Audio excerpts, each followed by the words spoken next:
আসসালামু আলাইকুম। আমি লেফটেন্যান্ট KSM ইন্তিসার ইনজামাম, বাংলাদেশ নৌবাহিনীর একজন। আজ আমি কোনো দলের না, কোনো সংগঠনের না, আমি আজকে জনগণ। আজকে আমি জুলুমকারীদের বিরুদ্ধে ডাক।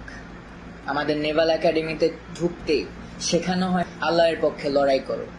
ধর্ম, বর্ণ, জাতি নির্বিশেষে সত্যের পথে, নীতির পথে, ন্যায়ের পথে রুখে দাঁড়ানো যেমন একজন মুসলিমের দায়িত্ব, তেমনি প্রত্যেক জনগণের দায়িত্ব।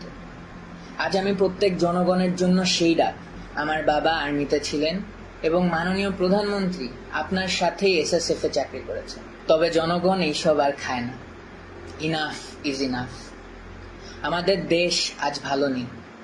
আমাদের জনগণ আজ আর্তনাদ করছেন। আজকে ছাত্রদের বিরুদ্ধে এবং জনগণের বিরুদ্ধে যে আচরণ, এই আচরণ কোথায় ছিল বিডিআর জওয়ানদের সাথে?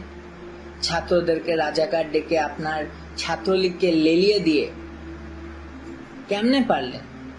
কিন্তু সেদিন অফিসাররা কিছু করতে চাইলে কোনো ধরনের সিদ্ধান্ত আপনি দিতে পারলেন না। তো আপনার 2012 সালে থেকে আপনার দাড়ি পড়া ছেলে রাস্তায় দেখলেও তাকে তুলে নিয়ে যান।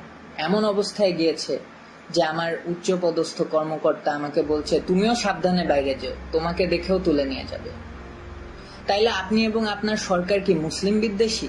এই জন্যই আজকে আমি একটা জুনিয়র অফিসার হয়েও সকল সশস্ত্র বাহিনীর অফিসার এবং সৈনিকদের পক্ষ থেকে তীব্র প্রতিবাদ জানাচ্ছি।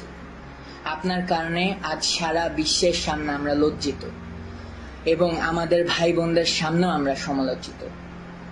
ছাত্রদের ছোট একটা আন্দোলন, সেইটার উপায় না করে কেন আপনার এই গেদর লীগকে আমাদের ছাত্রদের উপর লেলিয়ে দিলেন? কেন? এখন আর এটা ছাত্র আন্দোলন পর্যায়ে নেই ম্যাডাম। আপনার এবং আপনার প্রসাদের সময় শেষ, ইনশাআল্লাহ।